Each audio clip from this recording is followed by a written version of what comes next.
Do you believe that Asif Zardari is involved in the killing of your father? Yes. Do you believe that Benazir Bhutto has a role to play?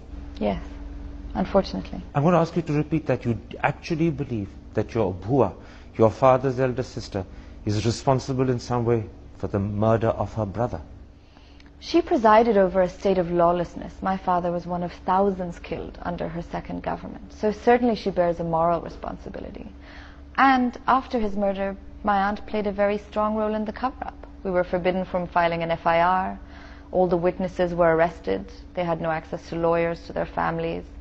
In fact, they were kept in jail till her government fell. So both before, then immediately after what happened, and then in the cover-up, at all three stages you believe there are serious question marks about her behavior?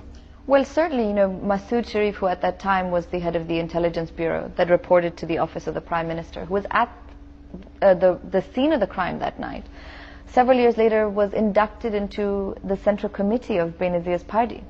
Now, to induct a man who has been accused publicly of your brother's murder sends a certain signal, I think.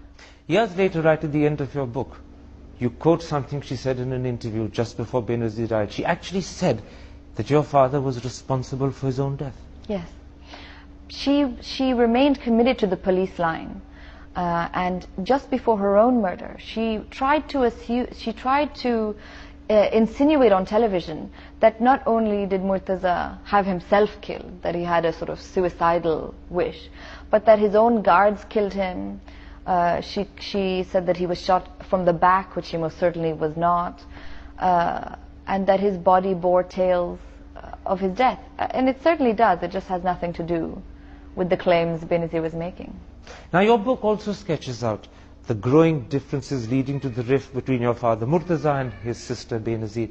And in a sense, although the problems perhaps began earlier, they began to crystallize after the death of General Zia in 1988, when your father wanted to return to Pakistan. Your grandmother, Nusrat Bhutto, was in favor of it, but Benazir was bitterly opposed. Why was she opposed to her brother's return? Well, at that time, 1 year after their brother Shahnawaz's murder in 1986, Benazir had begun to negotiate with the military establishment in Pakistan to take power. And she was preparing, one would assume, to be General Zia's prime minister, who was still alive at the time. And the differences really started then.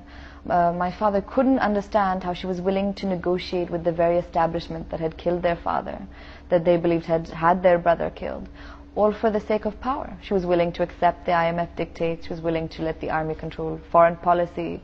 But then when Zia died, and that chapter in a sense was over, why then did she stop your father from returning?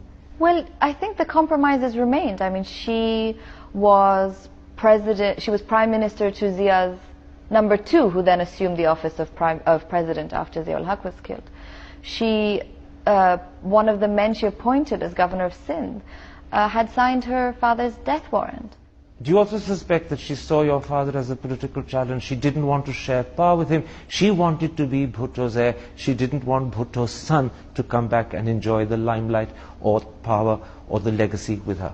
Well, certainly, and I think she very much did not want another Bhutto to say, why are these compromises being made on the blood of our father? So neither did she want to share power, nor did she want her brother to question what she was doing.